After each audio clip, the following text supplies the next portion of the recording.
ataca los músculos de las extremidades. ¿Okay?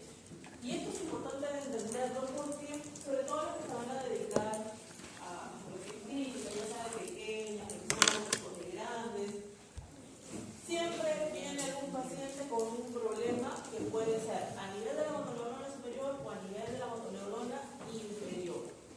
Especialmente en perros y gatos. ¿Sí? No digo que otras veces no, se puede dar en cualquiera, pero lo más común es que se presente en perros y gatos que han sido, por ejemplo, atropellados.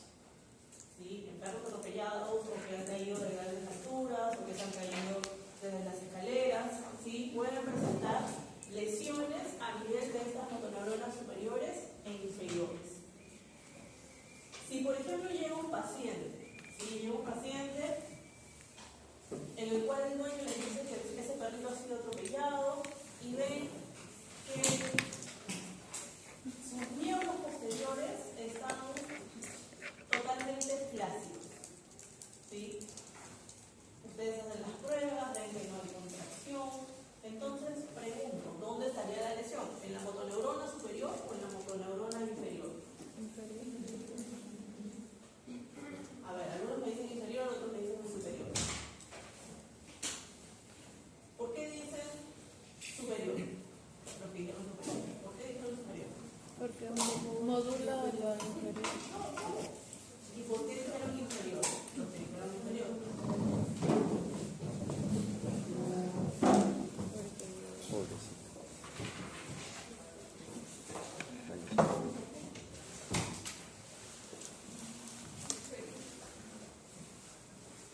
La lesión se va a encontrar en la motoneurona inferior.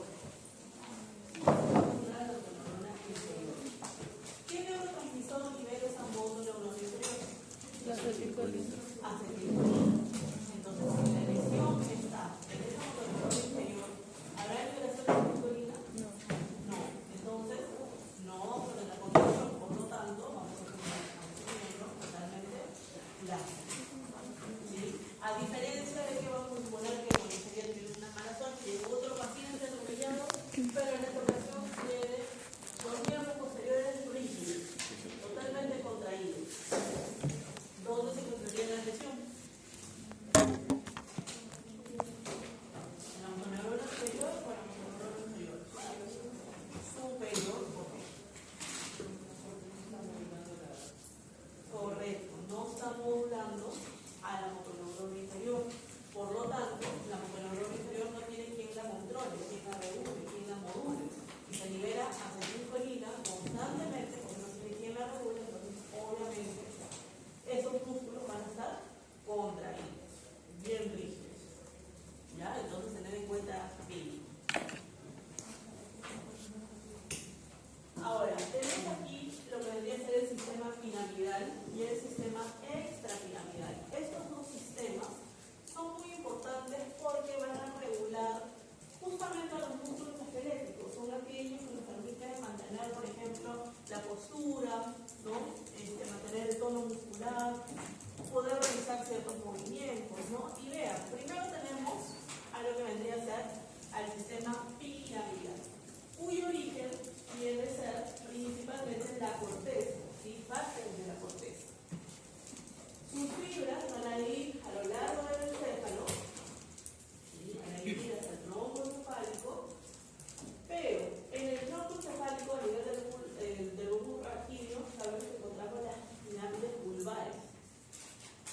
Lo que va a ocurrir es que estas vías nerviosas van a cruzar esas pirámides y van a atravesar. De ahí su nombre de sistema piramidal.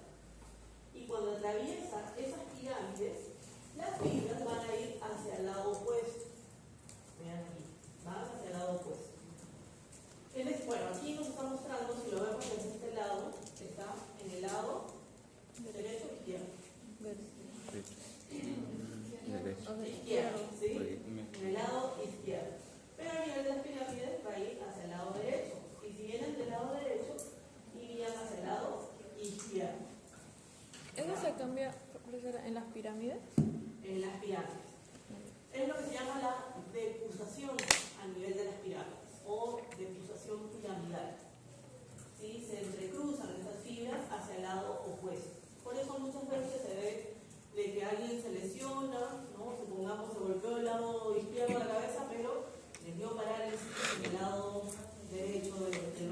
o de la pierna, ¿no? Y es porque las fibras se cruzan, ¿sí? Ahora, van a ir, lógicamente, estas fibras que se están cruzando, o que se están entrecruzando, hasta la médula, donde va a hacer sinapsis ya con las motoneuronas, que van a facilitar lo que vienen a ser, principalmente los músculos, que van a dar el movimiento, digamos, preciso de las extremidades, ¿sí? Músculos distales, ¿no? Son los que normalmente, por ejemplo, yo pueda tomar los plumones, ustedes el lápiz, ¿no? Todos ellos pasan a través del sistema piramidal. Y luego tenemos el sistema extrapiramidal. En este caso, su origen pasa dado desde varios núcleos a nivel del encejo. Puede ser a nivel de los nódulos basales que ya vimos, puede ser a nivel del cerebelo que también ya lo vimos, puede ser a nivel del tálamo que también lo hemos visto, puede darse a través de alguno de los lóbulos, ¿sí? También. Y en este caso, a diferencia de nuestro sistema piramidal, va a ir por el costado, es decir, como que, vamos a suponer que tenemos aquí nuestras pirámides, ¿sí? En este caso, estas fibras van a ir por el costado, no atraviesan, de ahí su nombre de extrapiramidal, ¿sí? No atraviesan las pirámides. Y tienden a terminar también hacia la médula espinal, donde va a hacer sinapsis con neuronas, neuronas motoras obviamente, que van a permitir que pueda generar lo que se conoce como el tono muscular. ¿Saben lo que es el tono muscular? ¿Ya han hecho la práctica de bioelectricidad muscular con Fernanda? ¿Todavía? Todavía. Ok. El tono muscular se refiere a la longitud óptima que mantienen los músculos para poder ejercer su acción de contraer. ¿Sí? Igual ustedes lo van a repasar con Fernanda en la clase, ¿no? Pero les comento, ¿no? Ese es el tono muscular. Y también contribuye a lo que podrían ser los movimientos de tipo automático, ayudan con lo que vendría a ser la postura, están muy relacionados con los músculos axiales, ¿no? ¿Cuáles son los músculos axiales? Los músculos del tronco, de la espalda, que ayudan a que podamos mantener una postura, ¿no? Erguida, ustedes que están sentados, los que están parados, ¿sí? Esto se va a dar gracias al sistema extrapiramidal. ¿Ok? Muy bien. Vean, aquí tenemos a la neurona motora inferior, que ya sabemos que va a estar regulada por la motoneurona superior. Y la inferior es la que vienen a ser nuestras neuronas motoras o eferentes, que son las que van a ir llegando principalmente a los músculos esqueléticos para este caso, ¿no? Porque sabemos que también puede ir hacia glándulas, por ejemplo, ¿no? Y vean aquí que estas motoneuronas inferiores van a partir ¿desde dónde? Desde las astas ventrales. Desde las astas ventrales de la médula espinal, y también en el caso de algunos nervios craneales como el tercer par, el 11º, el 12º, también tiene núcleos a ese nivel que permiten llevar a cabo la acción motora, principalmente lo que debería ser la cara, ¿no? Lo que debería ser la cabeza.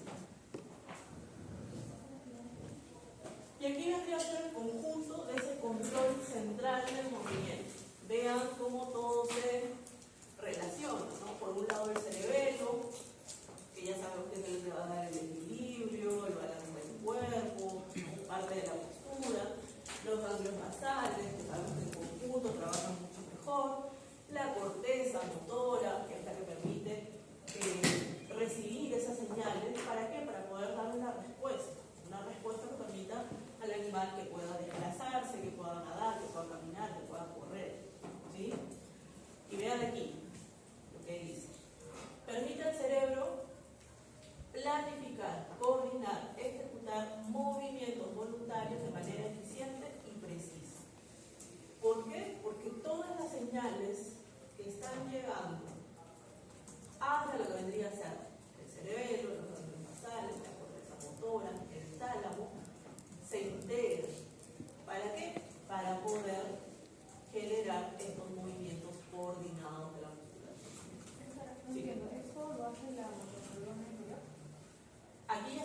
motoneuronas son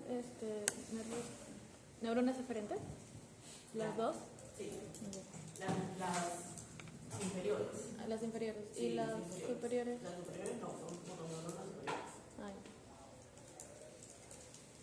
Muy bien, y bueno, y la médula espinal es algo que también participa, solamente que es como la función posterior o en la más caudal, si le quiero decir de esa manera, para el control del movimiento. Ahora, estas motoneuronas pueden contener lo que se denominan neuronas premotores mediales y laterales. ¿Sí? Si hablamos de las mediales, estamos hablando que son neuronas motoras o motoneuronas alfa que van a permitir que se pueda dar el mantenimiento y el ajuste involuntario de la postura. ¿Qué significa esto? Significa que mientras yo, por ejemplo, estoy aquí explicando, señalando, estoy manteniendo una postura, estoy de pie. ¿Sí? No es que me estoy cayendo y les estoy señalando desde el piso, algo así, no. Sino que mantengo de manera involuntaria una postura de postura. ¿Sí? Y en el caso de las neuronas premotores de tipo laterales o neuronas motores alfa o motoneuronas alfa laterales están más relacionadas con los movimientos aprendidos voluntarios. ¿A qué se refiere a esto? Como por ejemplo bajamos las escaleras o cómo subimos las escaleras. ¿Sí? No es que vamos nosotros también a cuatro patas tratando de ir grada por grada, no, sino que hemos aprendido esos movimientos que sabemos que nos van a ayudar a subir o a bajar las escaleras. ¿Ya?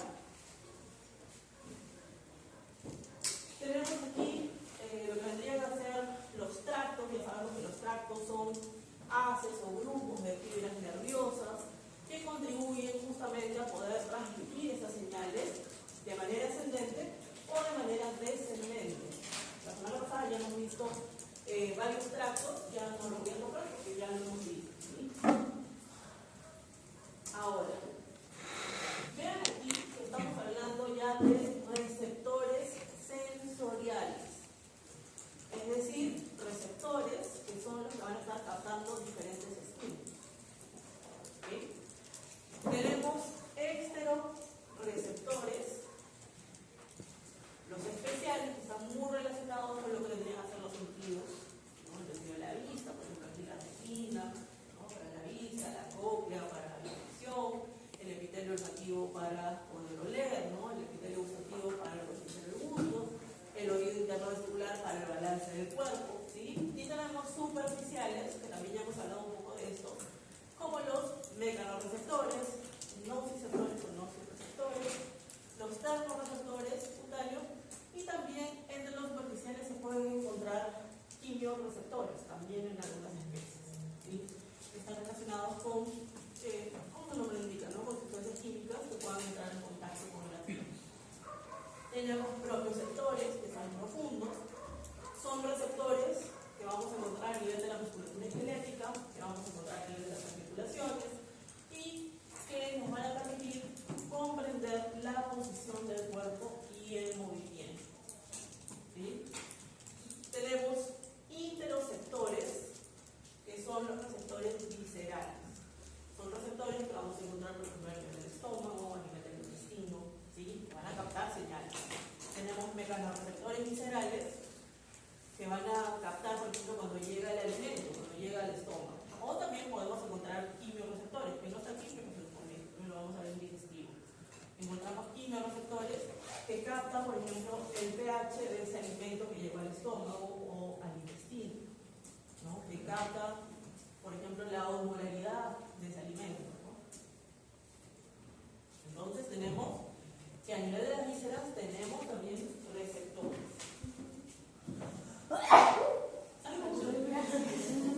Aquí tenemos más receptores, fotorreceptores para la luz, sentido de la vista, mecanorreceptores, la fuerza mecánica, el tacto, todo eso está relacionado ahí. Termorreceptores con el calor y los quimioreceptores con diversas moléculas químicas. Médula espinal, ya también la semana pasada lo hemos visto, hemos hablado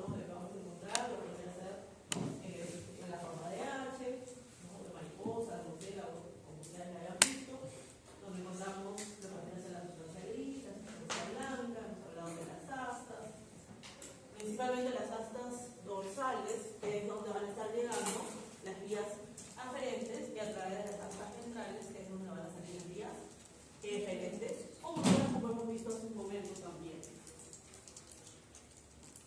Tenemos las redes neuronales, que son una especie de circuitos que se van a generar por las sinapsis que se dan entre neuronas, ¿sí? Y estas redes pueden ser de divergencia o de convergencia, ¿sí? ¿Cómo sería de divergencia?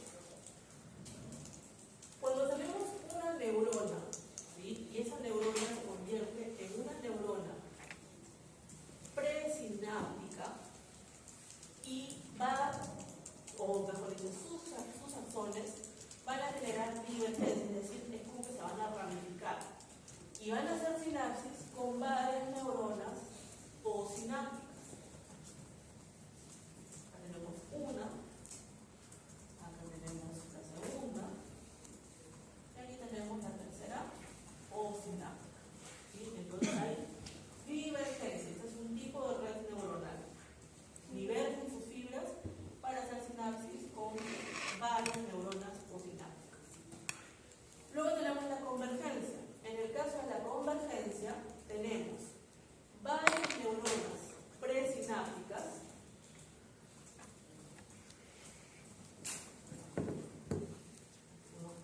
uno, dos, tres, y aquí podemos poner a la cuarta, ¿sí? La cuarta presináptica, que hacen sinapsis con una sola neurona posináptica, es decir, todas estas neuronas presinápticas convergen en una sola neurona posináptica. ¿Sí? ¿Entienden la diferencia entre una y otra? Sí, perfecto. Okay, entonces esas son nuestras redes neuronales, que pueden verse amplificadas señales, pueden verse bloqueadas esas señales, pueden verse inhibidas. ¿Por qué? Porque tenemos algunas propiedades como el de la facilitación. Si hay facilitación, quiere decir que la señal se va a amplificar, vamos a tener, por ejemplo, mayor desarrollo de neuronas posinápticas, que son las que van a estar recibiendo las señales, ¿sí? Cuando tenemos oclusión, significa que posiblemente vamos a tener un bloqueo, ¿no? Puede ser que varias neuronas se solapen unas con otras, es como que se están tapando. Entonces, al taparse, obviamente las señales no van a llegar de manera correcta, ¿sí? Entonces generan oclusión o inhibición. Y tenemos reverberancia o reverberación. En este caso se refiere a que las señales se van a ir transmitiendo como si fuese una cadena, ¿no? ¿Qué quiere decir eso? Que si tenemos una neurona, esta neurona va a hacer sinapsis con una segunda neurona, ¿sí? Esta segunda neurona hará sinapsis con una tercera, la tercera con una cuarta, y así sucesivamente, transmitiendo la señal de igual manera entre neuronas. ¿Eso qué es? Reverberancia. ¿Y la oclusión cómo? La oclusión es cuando se va a generar inhibición o se bloquea, ¿no? Como les dije el ejemplo de que se tapan unas con otras, ¿sí? Se llama asolapamiento. ¿Sí? En el caso de la facilitación, como les dije, puede haber un mayor desarrollo de neuronas de tipo posináptica, o puede ser que haya mayor desarrollo de espinas dendríticas, ¿no? Todo eso facilita que las señales se puedan transmitir.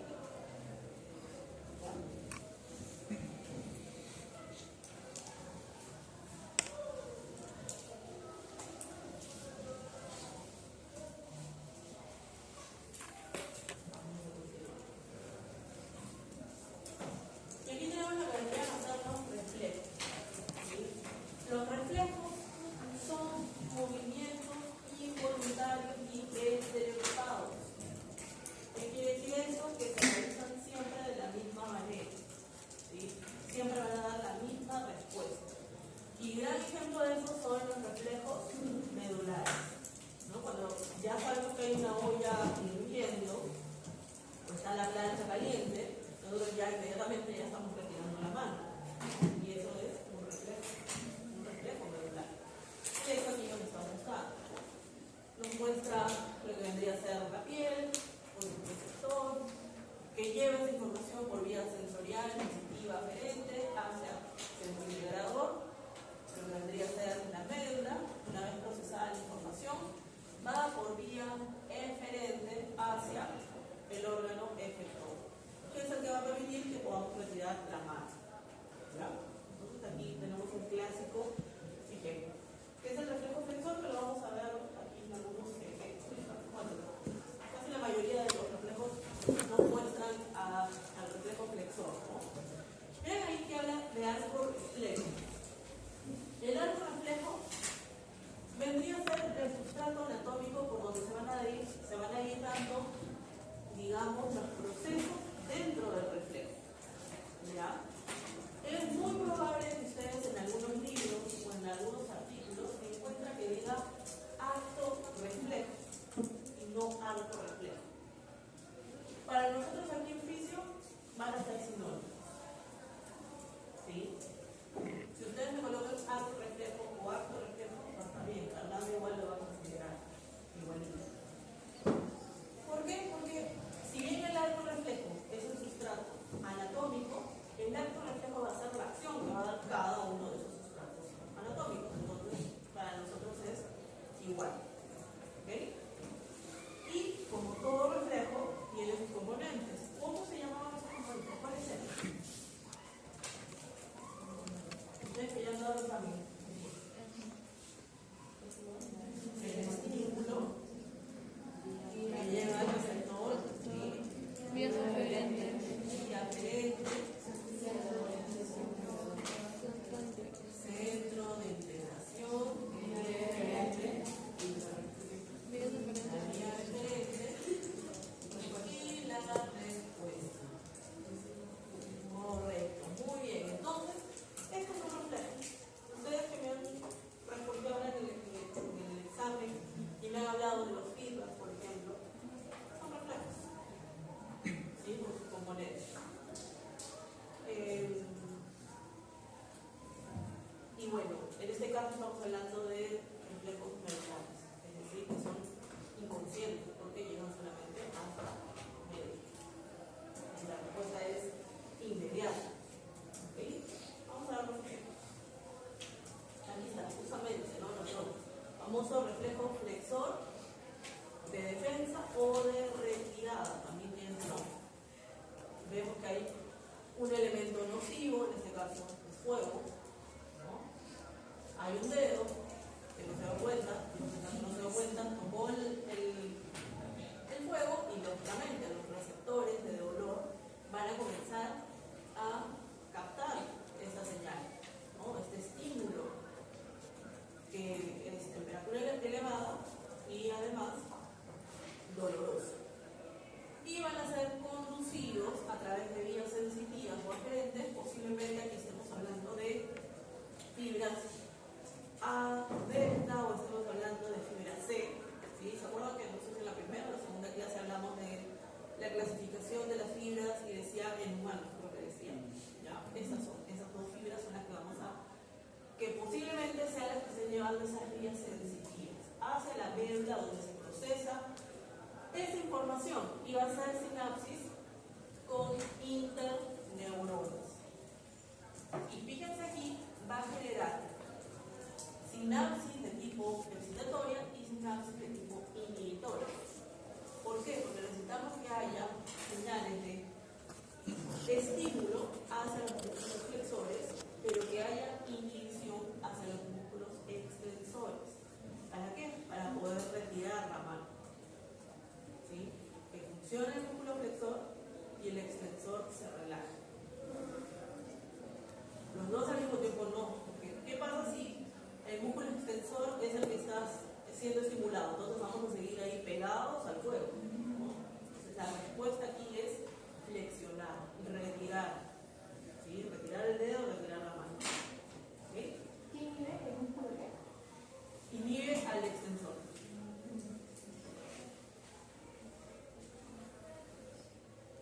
Tenemos el reflejo flexor, extensor, cruzado. Este reflejo es algo obviamente más compuesto, pero no es nada de lo común. Significa en este caso que el estímulo va a ser tan fuerte que va a llegar al miembro opuesto.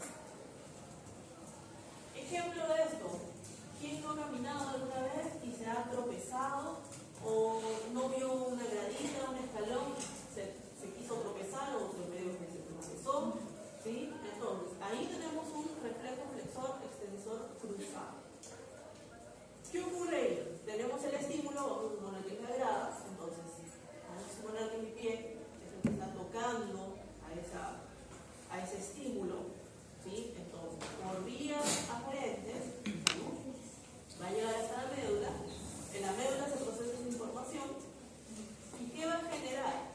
Va a generar que yo flexione la pierna, se flexiona, es decir, el músculo flexor se estimula, se inhibe el extensor, como es el que vimos anteriormente, pero ¿qué pasa? Que la señal es tan fuerte que va a ir hasta el miembro opuesto, y en el miembro opuesto la señal va a ser lo contrario, es decir, que el extensor sea estimulado y el flexor sea inhibido. ¿Para qué? Para poder generar un soporte y no me caiga.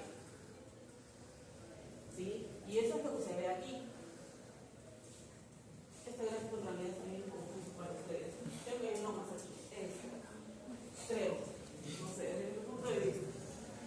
Entonces, lo que vemos aquí es que, como les expliqué, digo una gradita, lleva la información sensitiva hacia la médula, donde va a ser sinapsis con interneuronas, como ya hemos visto anteriormente, donde vamos a tener excitación de los flexores, pero inhibición de los extensores. Pero la señal es tan fuerte que hace sinapsis también con interneuronas excitatorias e inhibitorias, pero del lado opuesto. Y en este caso, vamos a tener excitación del extensor, pero inhibición del flexor, ¿sí? Para poder generar un soporte, un apoyo y no terminar con suelo.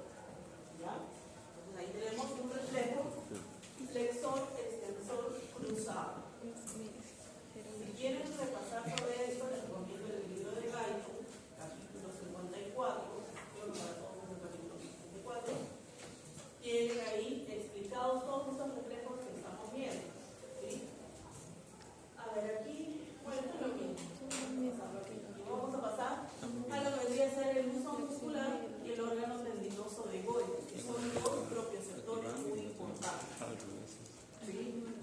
Uso muscular, órgano tendinoso de Golgi. ¿Cuál es la diferencia entre uno y otro? Aparte de las fisiológicas que son las que vamos a ver, es la ubicación.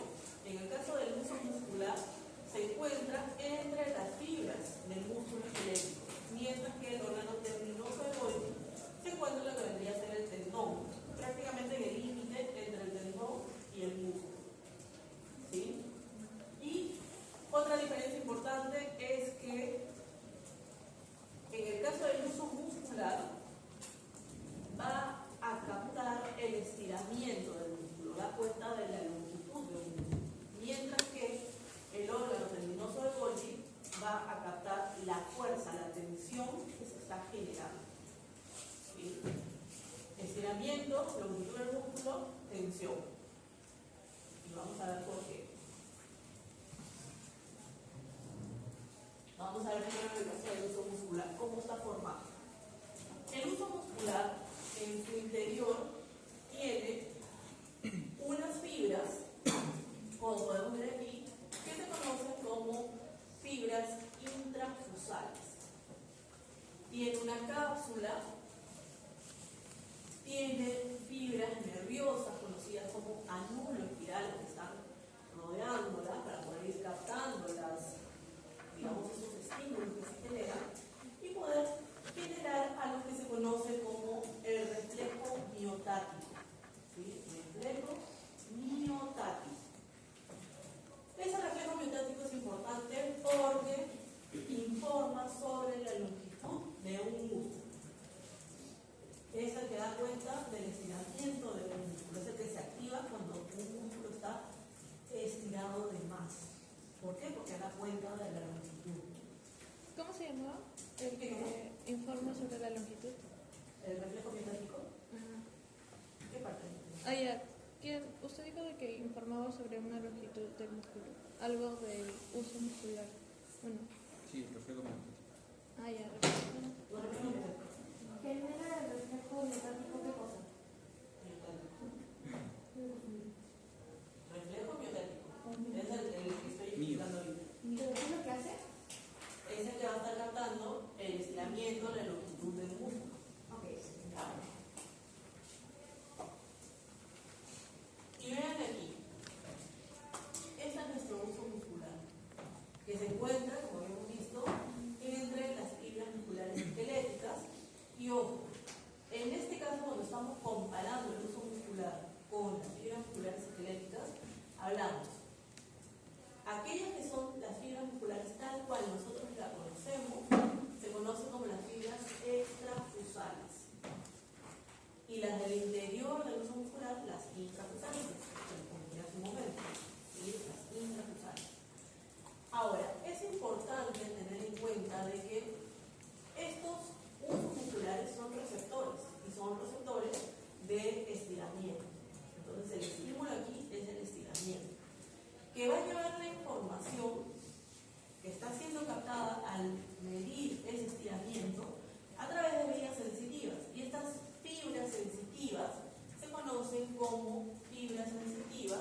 se libera acetilcolina, ¿qué va a ocurrir con el músculo? Contracción muscular. Se contrae. Entonces, este reflejo permite que se dé la contracción del músculo.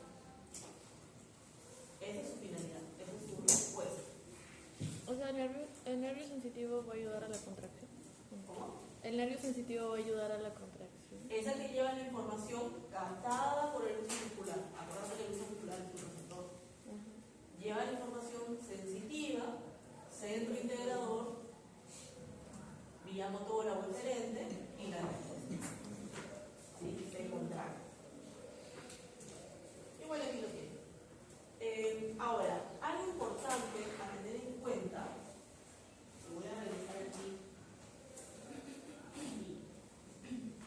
Vean que dice aquí, neurona motora gamma.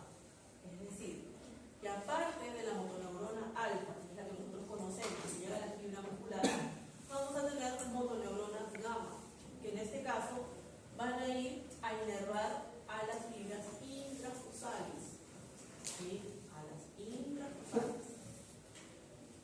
Van a tener el mismo efecto, van a liberar acetilcolina, van a generar una contracción, ¿sí?, de estas fibras intrafusales para acompañar al músculo esquelético, ¿sí?, para que no haya una discordancia entre una y otra. Ahora, algo a tener en cuenta es que las motoneuronas gamma son algo más pequeñas y se encuentran en menor número. ¿Sí? Vamos a encontrar mayor cantidad de motoneuronas alfa. ¿Ok? Entonces, ojo con esto.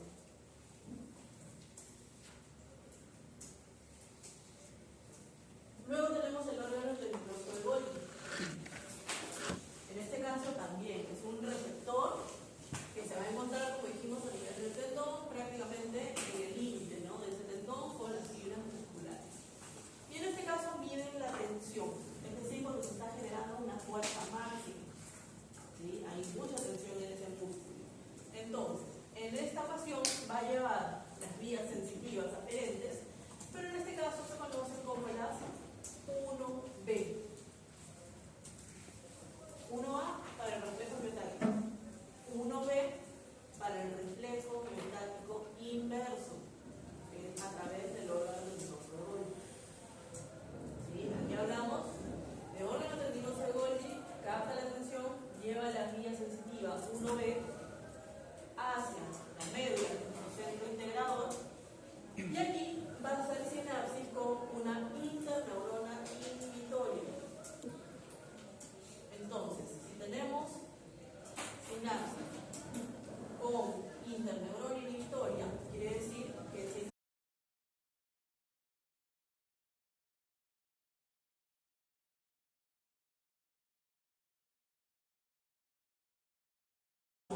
entonces lo que busca en este caso es que haya relajación.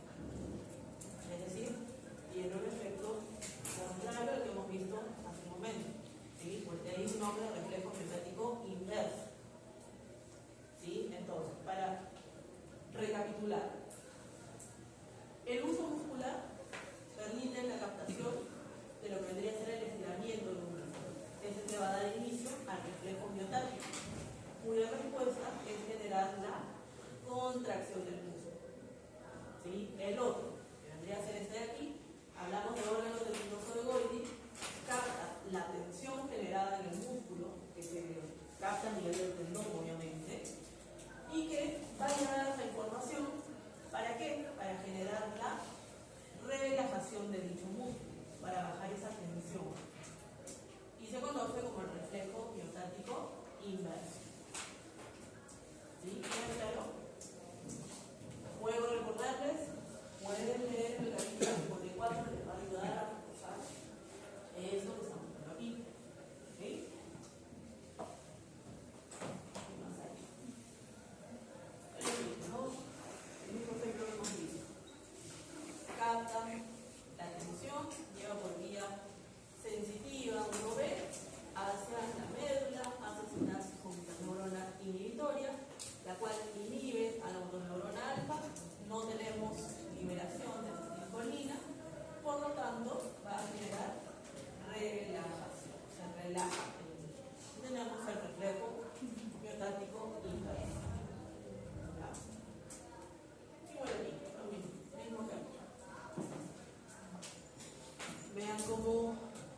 generar, ¿no? Este órgano luminoso al boli. Mismo ejemplo, igual aquí. ¿Hay alguna duda sobre lo que estamos explicando? ¿Algo que no quede claro? Vuelvo a recordarles que entender estos 5 puntos son vitales para comprender los complejos, porque lo vamos a ir viendo a lo largo del ciclo. ¿Sí? Quiero que alguien me pregunte. El uso que se encuentra y el órgano de Golgi, ¿dónde? El uso muscular lo vas a encontrar entre las fibras musculares en paralelo, ¿sí? Y lo que vendría a ser el órgano luminoso de Golgi lo vas a encontrar a nivel del tronco. ¿Sí? Creo que aquí lo tengo. Me parece. ¿Dudas, preguntas? Dijo que la fibra B, 1B estaba en el órgano tendinoso de Golgi, ¿no? Sí, y las 1A ¿Es una fibra sensitiva? claro, son las fibras sensitivas. Y en el uso es el 1A. 1A. Otra duda, otra pregunta. Entonces, el reflejo miotático es cuando hay contracción muscular. General contracción. Y cuando es inverso es cuando se relaja el músculo. Hay inhibición de la motoneuronal. Se inhibe la motoneuronal. Entonces ya no hay liberación de acetilcolina, entonces obviamente ya no se relaja. Otra pregunta. El miotático inverso mide la tensión, pero relaja el músculo. Interneuronal. Claro, mide la tensión. Cuando tienes tensión muscular, significa que la fuerza que te está generando sobre un músculo es muy fuerte. Entonces necesitas relajar, no necesitas mucho. Entonces lo que busca es externar. Pero primero mide y luego relaja. Claro. Primero tienes que captar esa tensión. ¿Para qué? Para poder relajar.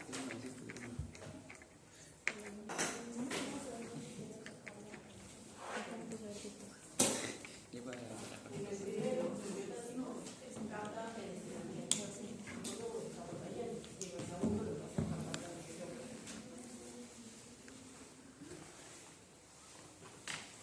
¿Preguntas?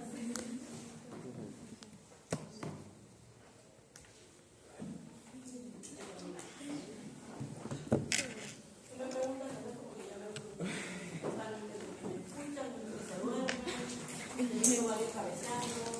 Lo dice por mí. Sí, lo puedo,